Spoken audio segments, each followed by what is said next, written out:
ततो युद्धपरिश्रान्तं समरे चिन्तया स्थितं रावणं चाग्रतो दृष्ट्वा युद्धाय तमवस्थितम् ततो युद्धपरिश्रान्तं समरे चिन्तया स्थितं रावणं चाग्रतो दृष्ट्वा युद्धाय समवस्थितं दैवतैश्च समागम्य द्रष्टुमभ्यागतो रणम् उपागम्य ब्रवीद्रामम् अगस्त्यो भगवान् ऋषिः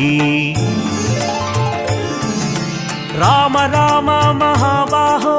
शृणु गुह्यं सनातनम् येन सर्वानरीन् वत्सा समरे विजयिष्यसि आदित्यहृदयं पुण्यं सर्वशत्रुविनाशनं जयावहौ जपे नित्यं अक्षय्यं परमं शिवम्।